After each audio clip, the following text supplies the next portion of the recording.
Thank you very much, Raphael, for having me. I don't get to talk about my stuff very often, so this is a great privilege. Thank you very much. When I agreed to give this talk, I promised more than I can probably deliver, no doubt, but I will try nonetheless. These are some ideas that I've been playing with lately, and so here goes. In this presentation, I'd like to talk about two social theorists, German sociologists, Norbert Elias and Stanley Milgram. I basically want to talk about some potential connections between their work.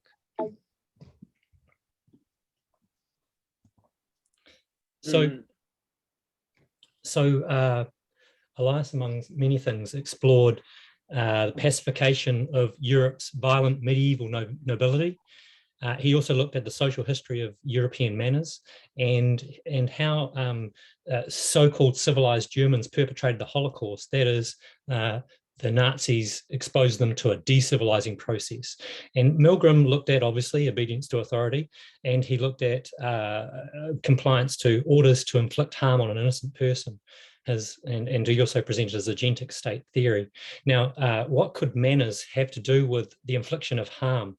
That is really what I'm going to be touching on today. So some similarities between the two scholars is that they explored the topic of violence and they attempted to shed new light on the perpetration of the Holocaust. And most of the present scholarship suggests that both of their attempts failed. I must say, I was in such a rush to get my presentation up. I haven't proofread the slides, so if there's spelling mistakes, please, I apologize. But despite the similarities, there's virtually been nothing written on the potential connections between their work. And this may be because, to put it bluntly, there are no connections.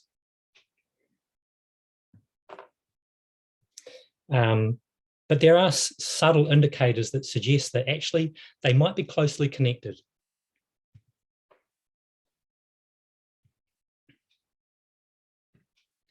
For example, after one subject seemed to have been rendered at least, after the learner had been rendered at least unconscious, the subject said to the experimenter, "What if he's dead in there? I mean, he told me he can't stand the shocks, sir. I don't mean to be rude, but I think you should look in on him." To this, Milgram added, "He thinks he's killing someone, yet he uses the language of the table." Here, the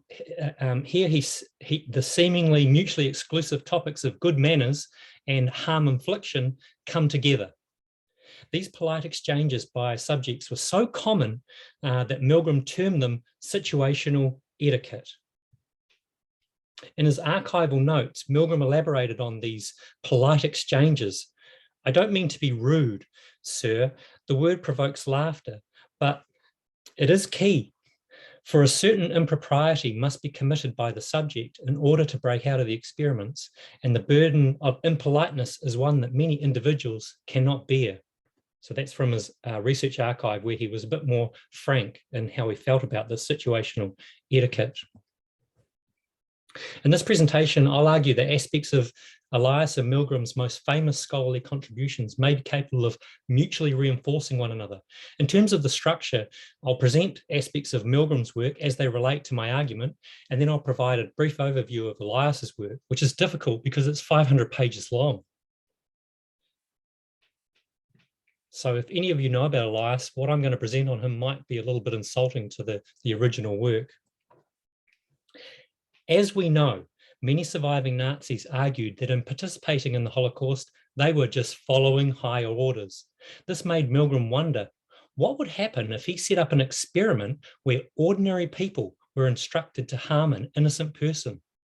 Would they obey? Would they do as they were told? For such an experiment to garner scholarly attention, Milgram knew that the first official trial would have to obtain an eye-catchingly high completion rate. Nobody would be surprised by an experiment where nearly all subjects refused to harm an innocent person. Thus, in his research notes,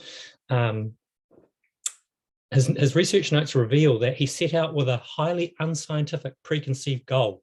He wanted his first official experiment to, as he put it, maximize obedience.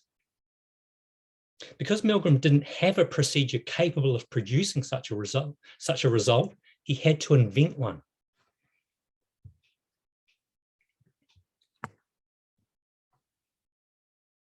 Milgram's first attempt at inventing such a procedure was rudimentary.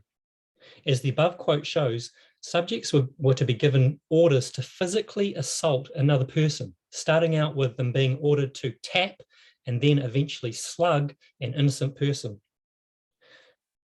Inherent in this idea is the manipulative foot in the door technique, which proposes that persons are more likely to agree to a significant request if it is preceded by a comparatively insignificant request.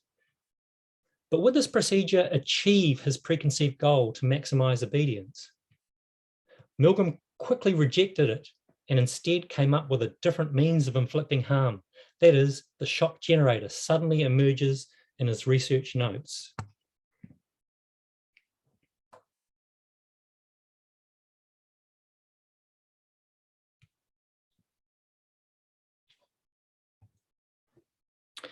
Then, in November 1960, Milgram tasked his students with running the first obedience study pilot. And you can see on the left here a drawing that he came up with for his students to follow. You see a shock machine, a cord going into another room, and there is a so-called translucent screen where the victim can be seen. The students ran the pilot study and obtained about a 60% completion rate. Now, I don't know if that includes all the pilots or just a single pilot, but that's what Milgram said in 1973.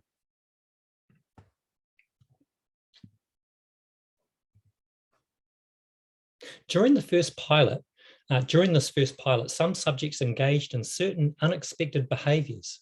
Quote, subjects frequently averted their eyes from the person they were shocking, often turning their heads in an awkward and conspicuous manner. One subject explained, I didn't want to see the consequences of what I've done. We note, however, that although the subject refuses to look at the victim, he continues to administer the shocks. This observation made Milgram wonder, what would happen in a subsequent pilot if he substituted the semi-translucent screen with a solid wall? Would doing so make it even easier, relatively less stressful for subjects to inflict every shock? That is, would adding a wall help increase the completion rate, thereby moving him even closer to his preconceived goal of maximizing the obedience rate? The next step in Milgram's preparation saw him have a professionally designed shock generator built. Using his new shock generator, Milgram then embarked on a second series of pilot studies. During the second pilot series, Milgram ran what he termed the truly remote pilot study, which saw him insert a solid wall into the basic procedure. The wall ensured subjects could neither see nor hear the learner's reactions to being shocked. Milgram's suspicion about the wall proved correct because when he ran the pilot, virtually all, that's a quote, virtually all subjects inflicted every shock. The leap from the subject's pilot 60% completion rate to the truly remote pilot study's near 100% completion rate saw Milgram achieve his preconceived goal of maximizing the obedience rate. Thus, Milgram had invented a procedure that, should he use it as his first official experiment, he knew it would likely end in a high rate of obedience. However, an official baseline experiment where nearly all subjects inflicted every shock raised an unanticipated problem.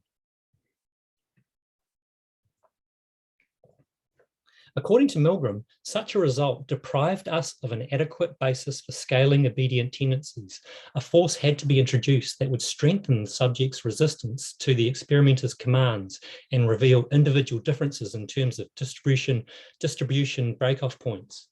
A force that Milgram introduced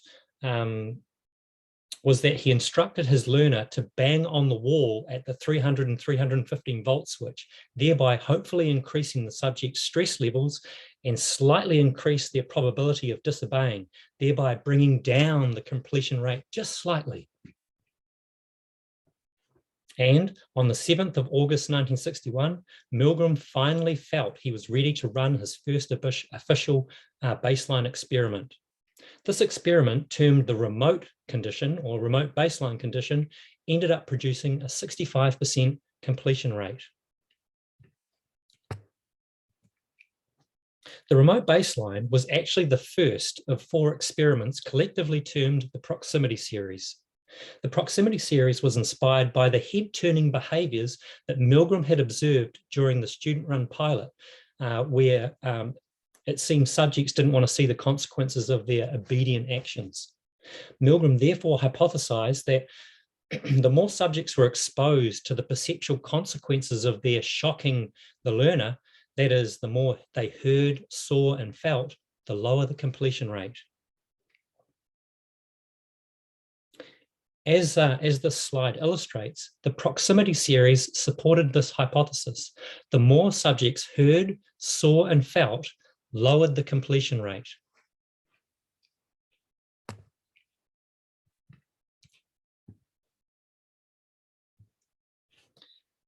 The proximity series also taught Milgram that he could probably run a new and even more disturbing baseline than his remote condition, and yet it would still obtain a high completion rate.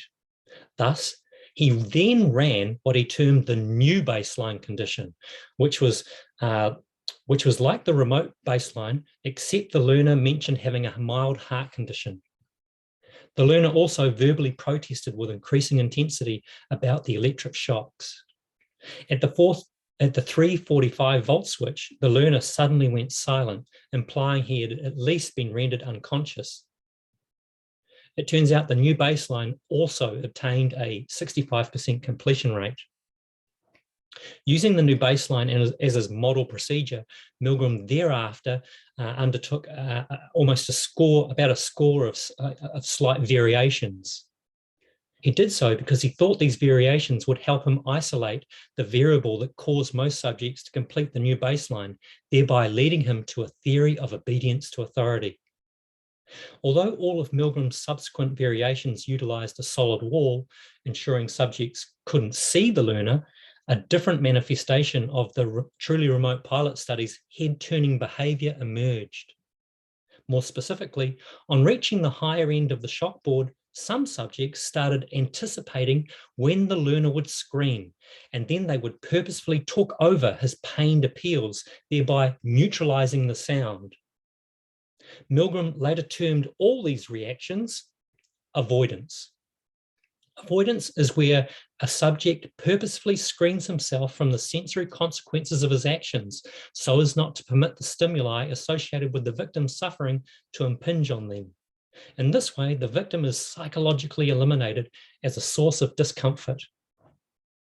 Nonetheless, Milgram's plan to undertake an array of slight baseline variations that he anticipated would lead him to a theory of obedience ultimately failed. Milgram later presented his best attempt at explaining his subject's obedience, but his so-called agentic state theory was quickly and roundly dismissed, refuted, rejected. Since Milgram, many other theoretical interpretations of the obedience studies have emerged, but the scholarly community specializing in the obedience studies have failed to converge in support of any one of them. And these more contemporary accounts typically have nothing to say about the cause of the avoidance type behaviors I've presented in this talk.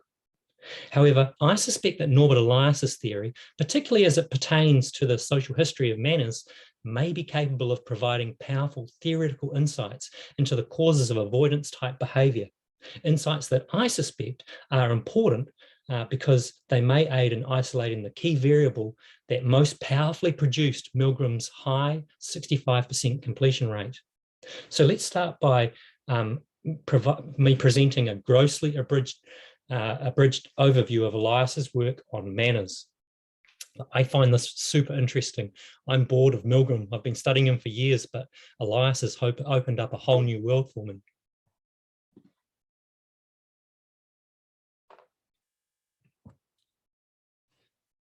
First off, Elias's 500-page book discusses an enormous array of subjects. So I'm only going to focus on one aspect, his argument that during the early modern era, say 1500 to 1800, Western Europeans underwent, within its many nation states, a pacification process. What did he mean by this? Well, he argues that across and a little beyond the medieval period, life for most of those living in Western Europe was precarious, bleak, and relative to modern times, really violent. This was because across the medieval era, Western Europe was ruled by territorial warlords. These warlords increased their wealth by raiding neighboring warlords. The temptation among the most successful warlords to continue conquering adjacent territories was immense. The more land they acquired, the greater their wealth, power, and eminence. Basically, these warriors underwent ongoing violent elimination contests that saw the land holdings of the shrinking pool of survivors expand, and this is how he would argue that the nation state came to form. These elimination contests only encouraged the warrior classes hunting, torturing, and killing of other human beings. It was practically advantageous for them to behave this way. All these warlords knew and pursued was violence. The winners of these elimination contests became Western Europe's nobility and future royalty. That said, the subjugated peasantry within their own social circles were also very violent. Rates of homicide in the society were, according to Elias, far higher than they are today. And this was because, as Elias argues, most people in medieval society lacked control over their violent emotions, their volatile emotions. Thus, the secular ruling class and the peasantry that they subjugated typically shared a similar impulsive, violent personality structure, what Elias termed habitus.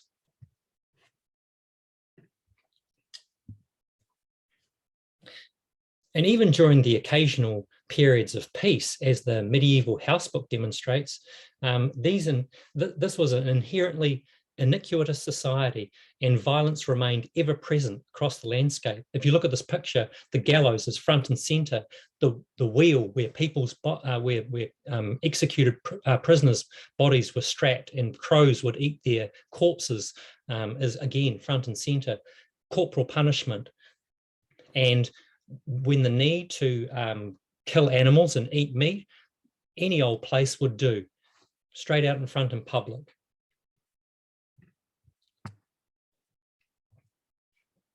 And even into the early modern era, 1500 to 1800 approximately, horrific acts of violence remained ever present. Consider, for example, the 16th century's King Charles IX and his French court, who enjoyed the festive pleasure of watching a sack full of cats burn alive over a bonfire. It's kind of like we might watch fireworks. They like watching a bag full of cats die. Bear baiting, cockfighting, bull baiting, and dog fighting were all widely enjoyed throughout Europe. Execution techniques were typically and purposefully horrific, like that of hung, drawn, and quartered, where the condemned was basically cut open and gutted alive. To this kind of torturous blood path, at least according to the 1660 entry from Samuel Pepys' diary, was that the crowd reacted with, quote, great shouts of joy. And in the quest to consume fresh meat, before the early 18th century, the urban street remained a place where animals could regularly be seen having their throats cut, as the above painting from the 17th century illustrates.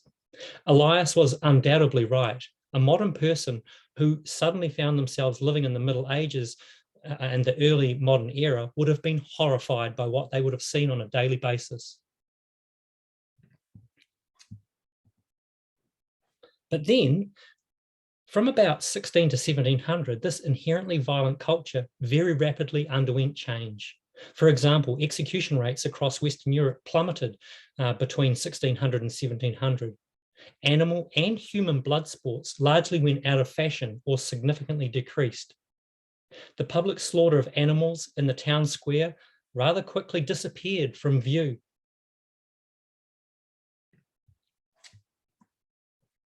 Homicide rates across all of Europe, again, particularly between 16 and 1700, plummeted. Something significant in this inherently violent society changed. To be sure, after the 1700s, wars between Western European and other nation states, along with the slave trade and horrific colonial violence elsewhere, continued unabated. But within these Western European countries, numerous measures all hint at rapid and increasing intrastate pacification. The obvious question is why? Why did this happen? Elias provides a detailed answer to this question. His thesis centers around a wide array of closely related factors, the details of which are beyond the scope of this paper. I actually wrote a short summary, I tried to over the summer, a short summary of Elias's thesis, and I got up to 70 pages. It's crazy. That said, I'll present one of these factors, the migration of the warrior nobility, those warring warlords, into their transformation into controlled courtiers in Western Europe's court societies.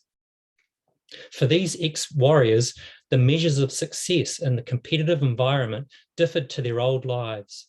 Social advancement in court society became less dependent on one's ability to wield arms and more dependent on one's ability to compete with words and plan strategies with which to win favor with social superiors. The migration of the warrior nobility into the court societies of Western Europe saw the most bloodthirsty of all people transform into, by the 17th century, quiet estate dwellers. And as a result, their participation in murder became, quote, a sensational rarity, according to Peter Sperenberg. Basically, when the most violent people in society stopped killing, the rates of violence greatly decreased. What I'm effectively talking about here, for example, is the following transformation. How did Vlad the Impaler's offspring transform into something like Britain's bumbling and awkward Prince Charles? Whatever you think of Prince Charles, he is unlikely to be like all the murderous medieval aristocracy he is a direct descendant of.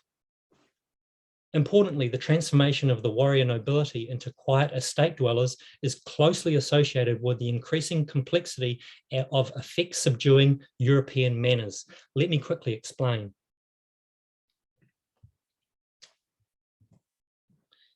As some peasants and burghers participated in the growing trade industry, some of them developed into a financially more secure middle class. A proportion of the middle class ended up becoming so rich from all their trading and commerce that they became wealthier than many members of the upper class nobility and courtiers. The wealth of these so-called nouveaux riches enabled them to infiltrate upper class social circles, something that irritated the upper class, largely because the upper class still saw them as inferior ex-peasants. The more specific source of this animosity was because the nouveaux riches increasingly acted, dressed, and essentially lived like they were the upper class, or they lived like the upper class. As a result, the upper class nobility struggled to distinguish upper class impostors from the genuine article. Demands in noble circles for a new means of class distinction beyond wealth emerged. Then, according to Elias, around 1500 to 1525, influential sectors within the French court started engaging in a variety of quirky behaviours termed civility manners. When the nouveaux riches noticed these changes, they simply imitated the upper class, once again rendering the two groups indistinguishable. To re-establish class distinction, influential sectors within the French court slightly changed the imitated manners. When the middle class again copied the new style of manners, the upper class were once again forced to move the goalposts, so to speak, surrounding the latest acceptable style of civility manners. Over time, books outlining the latest trends in manners became popular among the upper and middle classes. Elias analysed this literature across several centuries, tracking how fashions and manners change slowly. He identified a fairly consistent pattern. The change in civility manners often involved imposing greater and greater impulse control over animalistic-like bodily functions. That is, court society, roughly from the 16th century onwards, became particularly sensitive to their long-held perception that those from the lower classes behaved much like animals.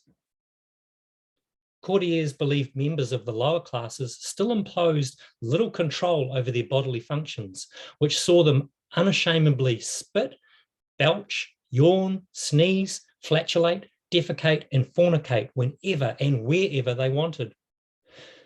To maintain class distinction, high-ranking courtiers imposed greater pressure on their strata to stop engaging in such behaviours. There was, however, a problem. In many cases, it was neither desirable nor possible to do this. The upper class, for example, enjoyed fornicating, and physiologically, it was not possible to stop flatulating. So what did the upper class do about animalistic type bodily functions that they liked or they deemed necessary? In such cases, Elias argued these liked and necessary animalistic type behaviours could still occur in a civilized society, but as he famously phrased it, only if sufficiently removed behind the scenes of social life. Let's look at a quick example. Having a runny nose and sneezing are physiologically unavoidable behaviours. They affect both animals and humans alike because we're all animals. Because such external signs of mucus are physiologically unavoidable, according to Elias, they could continue in a civilized society as long as they were hidden sufficiently behind the scenes of social life. Thus, around the early 16th century, it was considered good manners to blow one's nose with 2 fingers while ensuring that all remnants landing on the ground were immediately trod on, thereby arguably taking the act of nose blowing sufficiently behind the scenes of social life. Or if one sneezed, one should put their hand over their mouth, again, taking the act behind the scenes. But because the middle class wanted to fit into upper class society, they simply copied these behaviours. To maintain class distinction, the upper class took a runny nose and sneezing even further behind the scenes of social life. It was preferable that one use a handkerchief to cover one's face when blowing the nose and sneezing.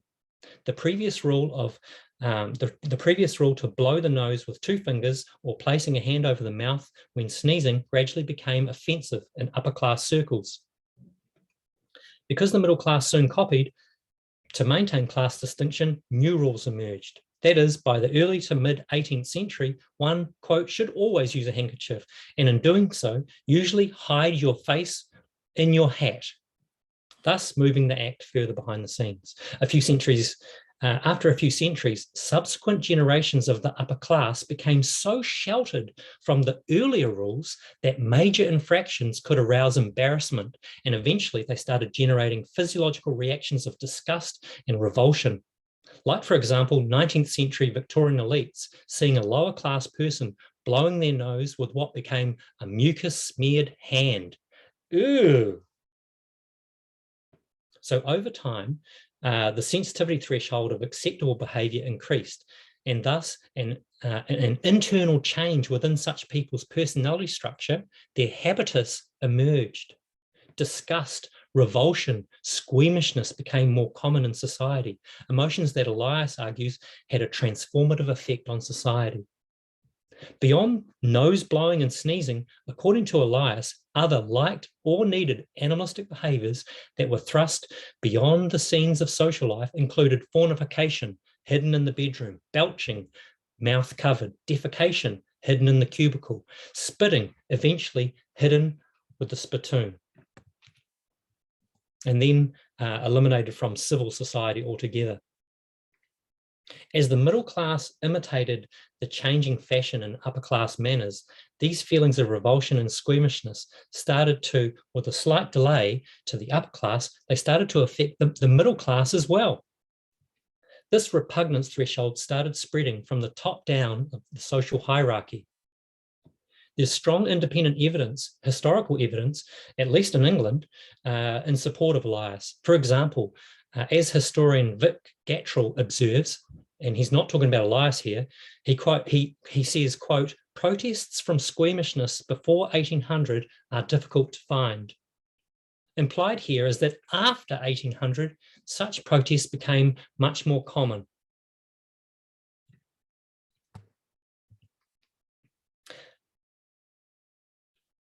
All upper then middle class followers of good manners passed these rules on to their children. Being the world leaders in fashion, soon after the first signs of civility behaviours emerged in France, they spread across and well beyond Western Europe.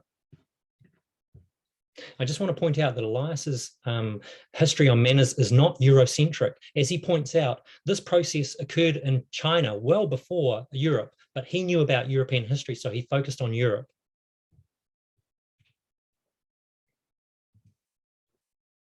So let's get back to what we're here to talk about, Milgram.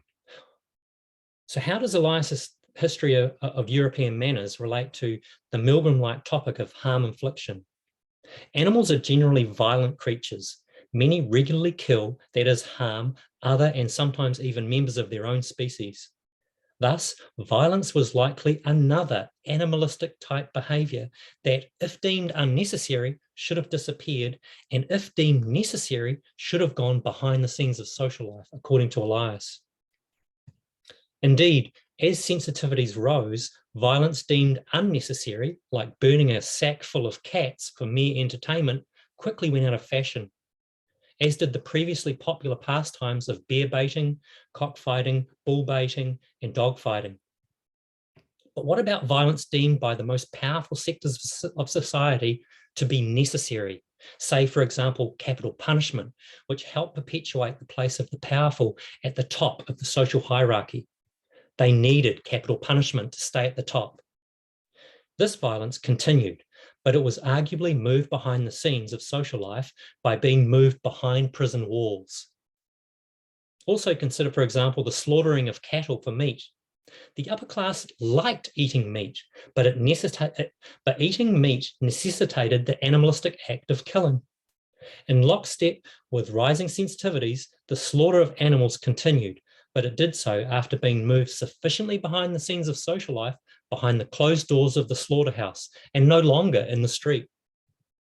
As the following will demonstrate, I think Elias's above argument has potential to better understand Milgram's generally high completion rates. Perhaps the most important consistency between Elias's theory and the obedience studies relates to Elias's concept that as so-called civilized people became more sensitive over time, all violence perceived by them deemed to be necessary had to move sufficiently behind the scenes of social life. Conversely, if the violence was not moved sufficiently behind the scenes, the heightened sensitivities of these people as both observers and to some degree perpetrators would stimulate resistance and resistance to the apparently necessary violence. That was a bit of a mouthful, but just stick with me. Indeed, Milgram's Truly Remote pilot, followed by the entire proximity series, is consistent with Elias's theory. For example, during the Truly Remote pilot, where the apparently necessary infliction of harm, that is, it's absolutely essential that you continue, this ostensible violence was maximally veiled. So the Truly Remote pilot, the violence was hidden. It was behind the scenes, hidden away in a room. Thus, it was the most behind the scenes of all Milgram's variations. And this condition produced a completion rate where virtually all subjects completed. But then during the proximity series, as the subjects increasingly became more and more exposed to the perceptual reality of their ostensible violence, thus rendering it less and less behind the scenes, the completion rate consistently declined from 65% down to 62.5, 40, and 30 in the touch proximity condition, where the learner's hand was forced onto the shock plate. Interestingly, the last and least behind the scenes touch proximity condition, where subjects had directly heard, saw, and then had to touch the learner, as shown in the above image, this condition did not actually maximize the subject's perceptual exposure to the apparently necessary violence. As mentioned at the start of this paper, when Milgram first created the obedience experiments, he initially envisioned a procedure where subjects would tap and later slug the learner. For now, let's call this procedure the no shock generator condition. Again, Milgram rejected undertaking this no shock generator condition, probably because it was too unethical, even for him. And most importantly, he sensed it would fail dismally to achieve his preconceived goal of maximizing the first official experiment's completion rate. The no shock generator condition would likely have failed because in order for punishment to be inflicted for incorrect answers, the subject would firstly would have to be in the same room, not only see, hear, and hear the learner's reactions to being assaulted. Secondly, unlike during the touch proximity condition, they would eventually have to generate, with their own body strength, a level of force capable of rendering the innocent person at least unconscious. Basically, they have to produce the force of rendering someone unconscious. They would have to beat someone to the point of unconsciousness to be consistent with the other experiments. In this no shock generator condition, it would have been impossible for subjects to avoid the consequences of what would undeniably be their personally generated harmful actions.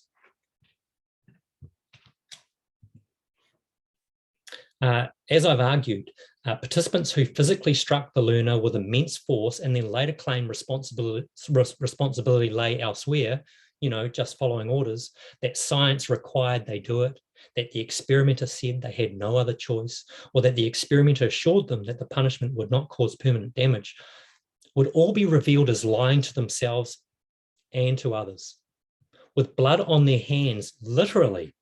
In this theoretical no shock generator condition, the lines of personal responsibility would be manifestly clear.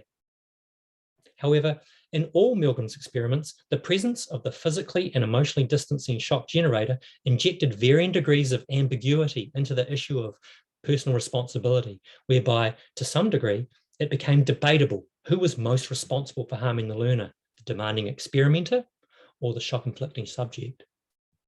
You might argue that, of course, a no shock generator condition would fail to generate a high completion rate. Next to nobody, except perhaps an opportunist psychopath, would agree to participate in such an experiment. But this is exactly the point. As soon as Milgram introduced the shock generator, when used in conjunction with a solid wall, suddenly large proportions of subjects completed the experiment. And this was, returning to Elias, because the shock generator, when combined with the use of a solid wall, helped move the violence sufficiently behind the scenes of social life by perceptually shielding many subjects from the violent consequences of apparently the necessary violence. The inherently behind the scenes shock generator made it much easier for subjects to do as they were told. Of course, for many anxious subjects during the obedience studies, Milgram actually failed to perceptually move the violence sufficiently behind the scenes enough for their personal tastes. And herein lies an Elysium-based explanation for their avoidance behavior. That is, these subjects felt it was personally necessary that in order to do as they were told, they felt a need to move this violence sufficiently behind the scenes, thereby rendering the violence personally palatable by looking away from or talking over the top of the victim's screens when inflicting the shocks. All in order to ensure that this necessary violence did not exceed their sensitivity threshold. I hope that makes sense. Nevertheless, if we imagine that Milgram somehow managed to run this no shock generator condition, it seems fair to conclude that when viewed alongside the results from all the above variations, the spread of his completion rates would likely have been as follows. Keeping in mind that the experiments weren't exactly standardized, but nonetheless, truly remote pilot, virtually 100%. Then there's the remote 65, voice feedback 62, proximity 40, 30, and then the no shock generator condition, virtually 0. It is for this reason that that I've argued that although during his many variations, Milgram deployed a wide variety of techniques of social engineering, like his use of the foot in the door phenomenon, the single most powerful variable of all was the shock generator. In support of this assertion, consider the foot in the door phenomenon, praised by many as an omnipotent force in the obedience studies. As Milgram sensed when he first invented his tap then slug experiment, the foot in the door technique would have come to nothing without the shock generator. The reality is no shock generator, no 65% baseline.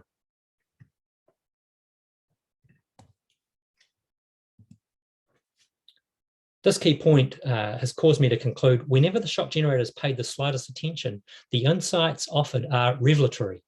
The shock generator is undoubtedly the hot air in the obedience study balloon. That is, it has for over half a century evaded attention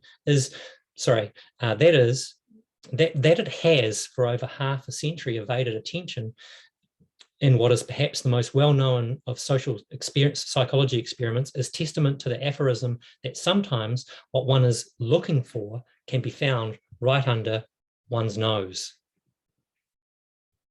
So I've just got a couple more slides.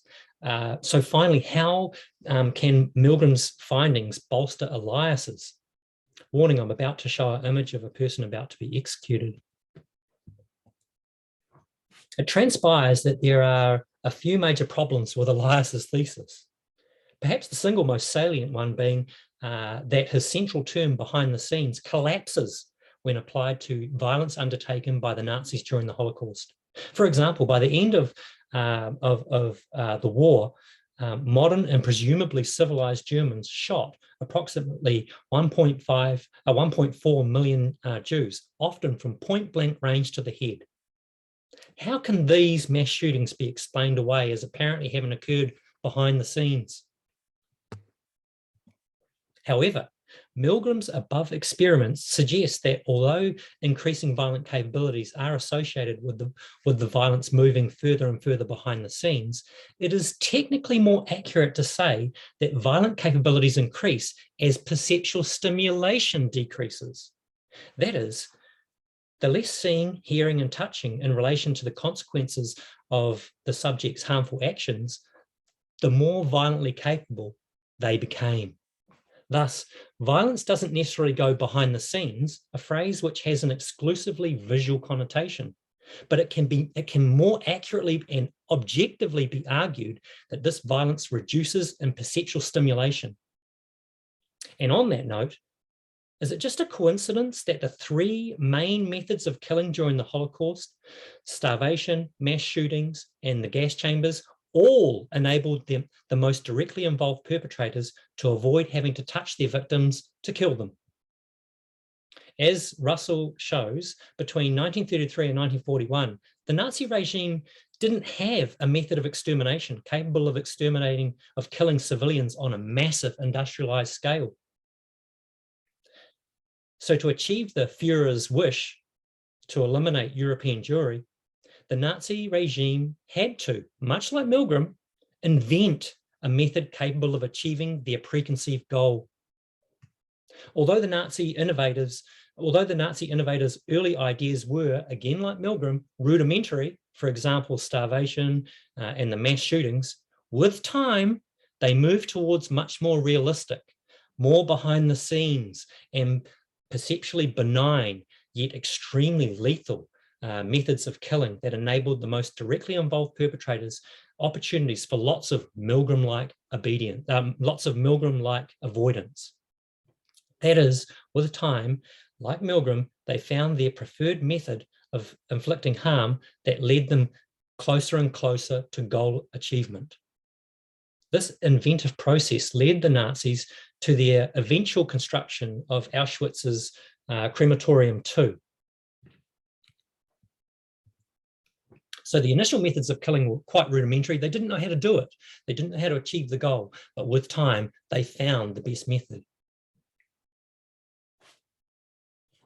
With this massive industrialized gas chamber, the victims, under the guise of getting a shower, were instructed, 1, to line up outside an ambiguous building. 2, they then entered the undressing chamber. On removing their clothes, they were instructed to 3, enter another chamber aligned with shower heads. And this second chamber was actually a gas chamber. When all the victims had entered the gas chamber, the door was locked behind them. Then 4, a German so-called hygienist, was instructed to climb on top of the gas chamber and pour Zyklon B pellets through a ceiling vent, which at about 27 degrees Celsius, those pellets turned into a gas, a lethal gas, killing the people inside the chamber in, I think it's something like 10 to 20 minutes, all of them, 2,000 people at a time. Once the victims of Auschwitz were trapped in the hermetically sealed gas chambers, little of their fate could be detected by those outside. As German political prisoner Karl Lill put it, quote, "A few seconds later, a cry, muffled, stifled by the concrete walls, and then a few minutes afterwards, a brownish yellow vapor poured out of the chimney. Worker Jews, under the threat of death, then had to remove those bodies and cremate them." This method of killing and totally disappearing the victims' bodies proved capable of killing approximately 440,000 people in 7 weeks.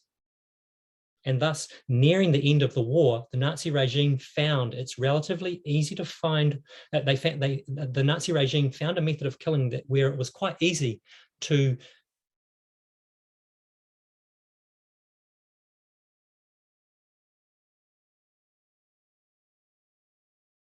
it became much easier than encouraging them to shoot people. This is how I believe Milgram's work can help bolster Elias's thesis when applied to the Holocaust.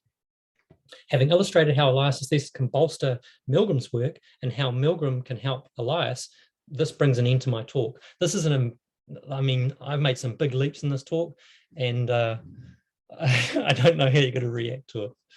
Thank you.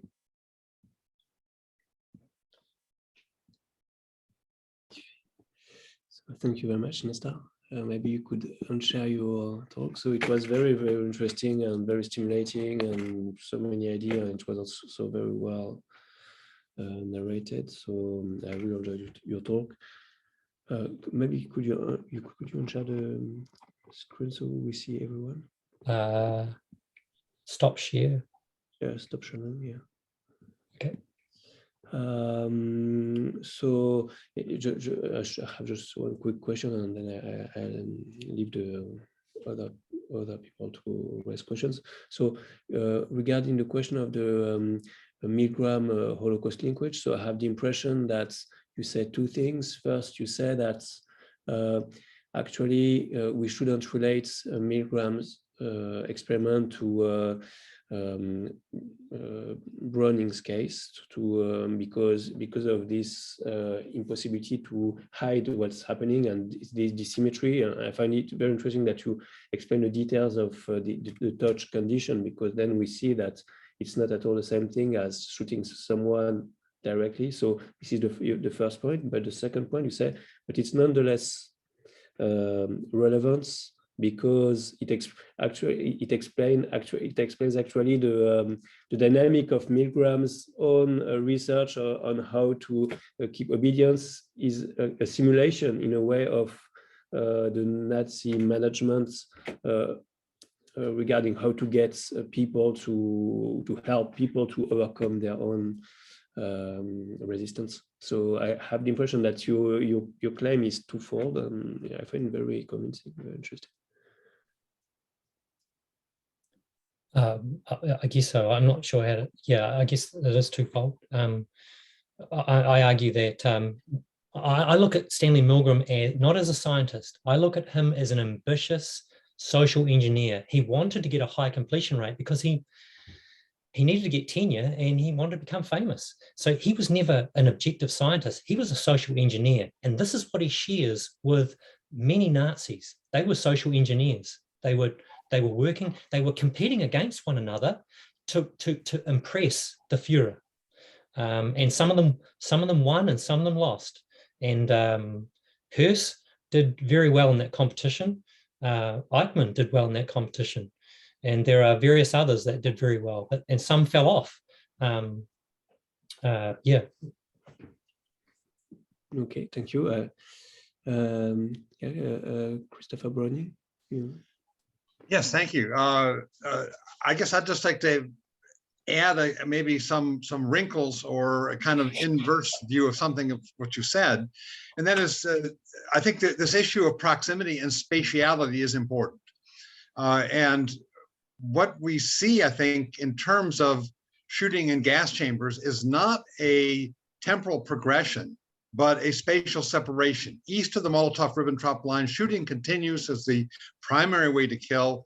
West of that, in more, quote, civilized Europe, you have to behave more civilized, and so it has to be removed from the proximity of people witnessing it. And so you send them to the gas chambers. And this is much like, in a sense, what happens for Europe. As it becomes more civilized, what they do overseas in colonial empires can be absolutely medieval in its total ferocity. But when you come home, you have to behave with manners. And certainly for the men of 101 sent out, I mean, they're shooting people and getting their uniforms covered with blood and brain matter. There's the proximity is as close as can be.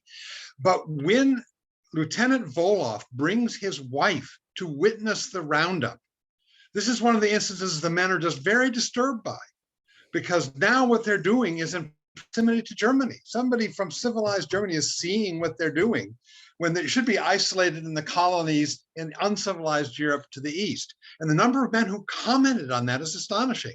I mean, that really disturbed them. More than the killing, it was that a woman from Germany come and witnesses what they're doing.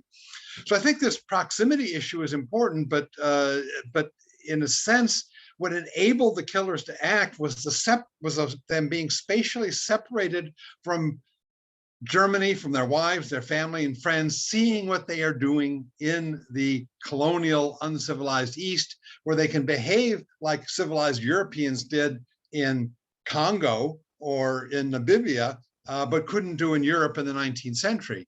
So I think the spatial idea we have to indeed give more attention to, and that proximity idea, I think in a sense we're kind of inverting it when we put it onto the map in Europe.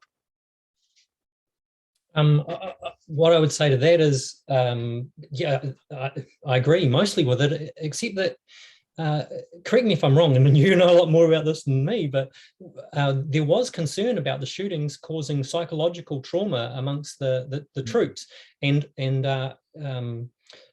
Reserve Police Battalion 101,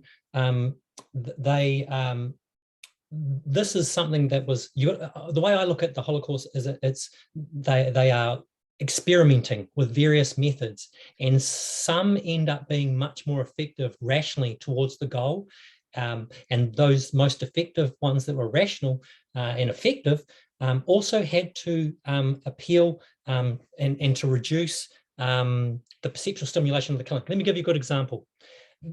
If you look at how the mass shootings started out, they started out like a military execution. From 10 meters apart, you would have the victims face the offenders. But then what you gradually see over time is that someone thinks, well, all the bodies fall where they are, then we have to bury the victims, and then you have to get up close and you touch the victims. This is traumatic for the Germans.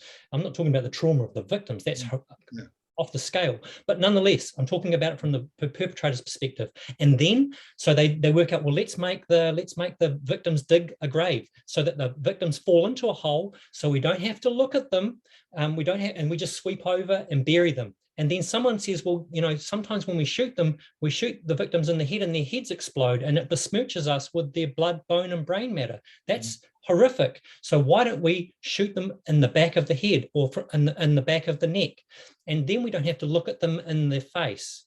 We don't have to look at them in the eyes. So this method becomes very popular. And this is, in the picture I showed you, this greatly reduced the trauma of these squeamish, civilized Germans. It made it much easier for them to kill. But also you keep in mind, even that wasn't really enough, because they introduced, there was an attempt to introduce gas vans that would enter this territory, although they were a complete failure in the sense that many of the shooters found it much more civilized to shoot someone in the back of the head than to put people in the back of a van and hear them banging on the sides of the walls and screaming. This is horrific stuff, but I outline this in my in volume 2 of my book, and it's a free book, so go for it if you've got nothing better to do with your life. But yeah, I look at that issue about how the mass shootings were quote unquote civilized, that how they changed over time. Yeah, no, certainly they experimented with shooting and they end up with the so-called sardine method where they could lie down in the grave and then just spray the grave with machine guns from the edge, so that the bodies are already there and they're distanced. And of course, the first killing at Józefów is precisely when they don't know how to do it and they do it in the worst way. Got somebody. And the gas van, as you say, turns a failure, but only a failure where the Germans have to empty it. Where the gas van is at Helmno or at Semlin or Malé Trostinec, where you have the Jewish slaves empty it, it's just fine because the emptying the gas van is the most horrific aspect. So yes, they experimented on how to make it less unpleasant for the victims. But I did just want to say that they're shooting in the East en masse till the end. The real division between shooting and gas chambers is not one first and then the second, but one in the East and one in Central and Western Europe. Yes, I agree totally. They were, but as I said, the shootings did change over time to the point that they actually, relative to the start, they did become psychologically a lot easier, and also the shooters became somewhat acclimatized. Some of them did, some of them dropped out, and so you see some of them drop out, and some of them harden and become used to it. But certainly, shooting people in the back of the neck greatly reduced the trauma. I discussed this in quite a lot of detail using your research and Hilberg's largely, not necessarily, not only your 1992 book, but your subsequent, the large 2-volume, I think it is, the massive, I can't remember, 1990, I can't remember the year, 2005, I think it is, 2004. You extensively use that book. So I wrote that book in 2018, and I was kind of like, I want to hear what my peers think of that book, and no one read it. I mean, it's free, and I think a lot of people just people who aren't scholars have read it, but it's never been reviewed. And I kind of feel lonely in my research. I mean, you all know what I'm talking about. Unless you're Christopher Browning, you're going to get 20, 30, 40 reviews of your book. I'm an instructor from Calgary. No one read my book. It's really kind of upsetting. But